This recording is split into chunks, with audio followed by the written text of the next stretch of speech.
Halo guys, selamat datang di channel Pojokan Perpus. Kabar tak mengenakan datang dari Lebanon. 6 orang tewas dan puluhan luka-luka akibat demonstrasi di dekat Istana Kehakiman Beirut 14 Oktober lalu. Demonstrasi itu digerakkan oleh komunitas Syiah Lebanon dengan agenda menyerukan pencopotan Hakim Tarek Bitar dari tugas investigasi ledakan pelabuhan Beirut tahun lalu. Dengan jatuhnya korban tewas, peristiwa 14 Oktober itu merupakan krisis yang terburuk di Lebanon dalam 1 dekade terakhir. Kalian semua pasti masih ingat soal tragedi ledakan pelabuhan Beirut yang menggemparkan tahun lalu. Banyak korban jiwa yang berjatuhan dan bangunan yang porak-poranda. Rakyat Lebanon marah kepada pemerintah mereka karena dinilai telah lalai menaruh bahan kimia berbahaya yaitu amonium nitrat di pelabuhan tanpa pengawasan yang layak. Atas dasar itulah, pengadilan Lebanon memulai investigasi untuk menarik pihak-pihak yang diduga bertanggung jawab ke kursi pesakitan. Awalnya, investigasi dipimpin oleh Hakim Fadi Sawan. Dia mendakwa sejumlah pejabat penting sebagai pihak yang bertanggung jawab di balik ledakan di Beirut. Di antaranya yaitu mantan Menteri Keuangan Ali Hassan Khalil, serta mantan Menteri Pekerjaan Umum Ghazi Zeiter. Anehnya, Fadi Sawan kemudian dicopot pasca mengeluarkan dakwaan tersebut. Kuat dugaan, pencopotan itu disebabkan tekanan politik dari pejabat yang didakwa. Fadi Sawan kemudian digantikan oleh Tarek Bitar. Ia mengambil langkah yang sama dengan pendahulunya, yaitu mengejar Ali Hassan Khalil dan Ghazi Zeiter untuk diinvestigasi. Makanya tidak heran, Tarek Bitar pun sekarang menjadi target pencopotan. Lalu kenapa warga Syiah ikut memprotes Tarek Bitar?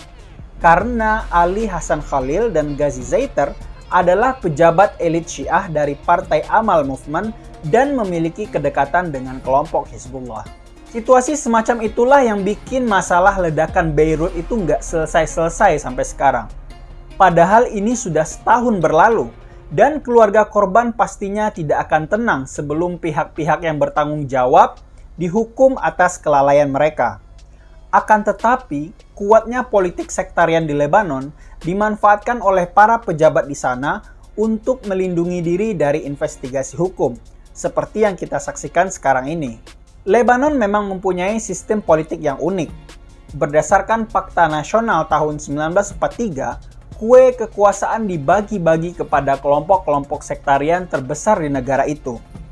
Jabatan presiden harus dikasih ke kelompok Kristen Maronit. Jabatan Perdana Menteri harus dikasih ke kelompok Muslim Sunni. Dan jabatan ketua parlemen harus dikasih ke kelompok Muslim Syiah. Dan pembagiannya terus dielaborasi sampai bawah. Namun, kompromi jabatan tak sepenuhnya menjamin Lebanon hidup rukun. Di tahun 1975, Lebanon diguncang perang saudara. Perang baru berakhir di tahun 1990 dan menewaskan kurang lebih 250.000 orang.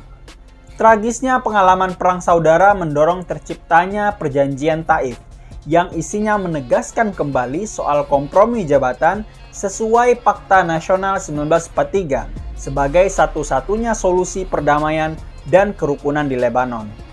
Benar sih, ketegangan antar kelompok jadi mereda dan stabilitas politik Lebanon hingga saat ini jadi relatif stabil. Tapi siapa sangka, di balik itu muncul masalah dalam tata kelola negara. Itu karena pejabat negara dipilih bukan atas dasar kompetensi, tapi ya sekedar untuk memenuhi jatah kompromi jabatan saja. Sehingga tak heran ketika berkuasa, pejabatnya jadi cenderung mengejar kepentingan pribadi dan kelompoknya, ketimbang bekerja secara profesional demi kemaslahatan rakyat Lebanon secara umum.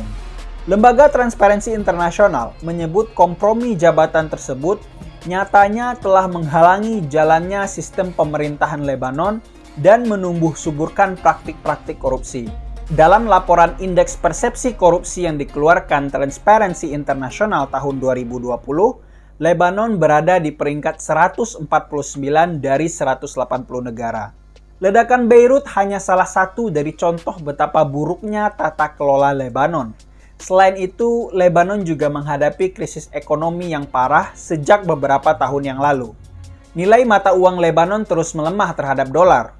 Utangnya menumpuk dan terancam gagal bayar. Hingga yang paling tragis, pemerintah gagal memenuhi kebutuhan dasar rakyatnya, seperti kurangnya air minum bersih, terbatasnya layanan kesehatan, pemadaman listrik yang terjadi setiap hari, koneksi internet yang sangat buruk, hingga krisis BBM yang kemudian berdampak pada tingginya harga komoditas barang. Dengan adanya pembatasan aktivitas karena pandemi COVID-19, situasinya pun menjadi makin memprihatinkan. Wacana dilakukannya reformasi politik pun akhirnya muncul juga. Di tahun 2019 silam, Presiden Lebanon Michel Aoun pernah berjanji akan mengubah sistem politik Lebanon dari sistem berorientasi sektarian menjadi sistem yang berisi teknokrat profesional. Tapi sampai sekarang janji itu tak kunjung terrealisasi. Kelompok sektarian yang sudah kadung nyaman dengan sistem politik Lebanon sesuai Fakta Nasional 1943 tentu tak sudi kehilangan jabatan dan pengaruh apabila reformasi itu benar-benar terjadi. Bisa-bisa malah nanti perang saudara lagi. Wong setelah meletusnya demo kemarin aja, Hizbullah langsung menunjukkan gestur siap perang. Jadinya Lebanon ibarat makan buah si malakama nih. Kalau reformasi politik tidak dilakukan, tata kelola negara akan tetap amburadul. Sementara, kalau reformasi politik dilakukan dan kemudian itu mengganggu status quo kelompok sektarian, perang saudara berpotensi terjadi lagi. Warga Lebanon untuk saat ini hanya bisa meratapi nasib mereka, bertahan hidup di kondisi yang tak ubahnya seperti neraka, sembari berharap pertolongan Tuhan akan tiba.